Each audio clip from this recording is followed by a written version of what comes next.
Welcome to Salem Witch Trials Daily. I'm Josh Hutchinson.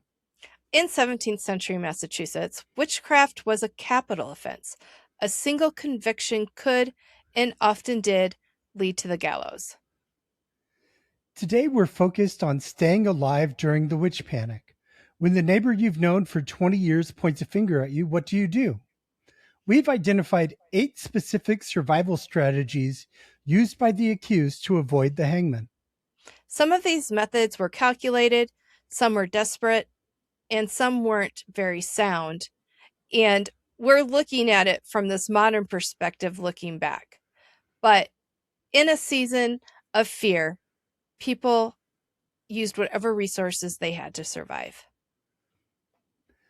The first and perhaps most controversial strategy was confession. It seems counterintuitive, admitting to a capital crime to save your life, but the numbers tell a startling story. Out of 55 people who confessed to witchcraft in 1692, only one was hanged, and that individual was only executed after they recanted or took back their confession.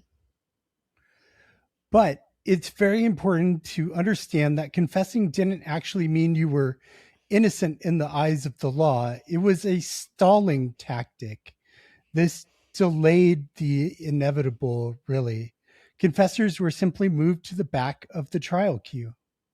8 others who confessed were condemned to die, but they were saved by a last-minute reprieve from Governor Sir William Phips. If the court of Oyer and Terminer had kept sitting after September 1692, those confessors would have had their execution day next. If you couldn't bring yourself to lie and confess to a crime that didn't exist, let alone one that you didn't commit, there were biological and spiritual routes to delay execution. One strategy was pleading the belly. In 1692, Elizabeth Proctor and Abigail Faulkner Sr. both eluded the noose because they were pregnant. The law would not execute an innocent unborn child for the alleged crimes of the mother. But that safety was temporary. Once Elizabeth Proctor gave birth, she was immediately condemned again. She only survived because Governor Phips issued that final clearing that we talked about of those set for execution. Then there's a spiritual route, which we see in the unique case of Dorcas Hoar. Yeah, 4 ministers actually petitioned the governor on Dorcas Hoar's behalf. They asked that she could be given 1 month to get right with God before her execution. They filed that petition just one day before the final round of executions. During that 1 month grace period is when the governor shut down the court, and Dorcas was eventually reprieved in January 1693. Now we get into some more aggressive tactics. Strategy 4, if you think you're going to be accused, you can start accusing others, even if they're in your own family. We see this with Alan Toothaker. His father had already died in jail, and his mother, sister, and cousins were all behind bars. In what looks like a desperate act of self-preservation, Alan accused his own aunt, Martha Carrier, of witchcraft. I do want to note that we can't say for sure what his motivations were because that's not in any of the surviving records.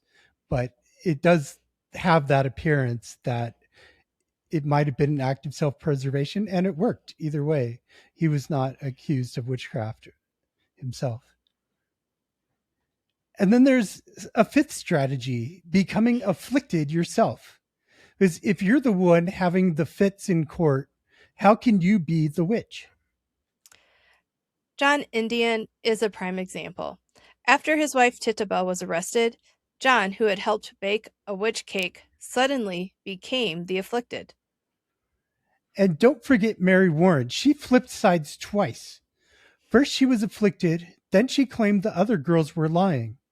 When the other afflicted turned on her and accused her of witchcraft, she immediately went back to being an afflicted accuser, and the charges against her were never pursued.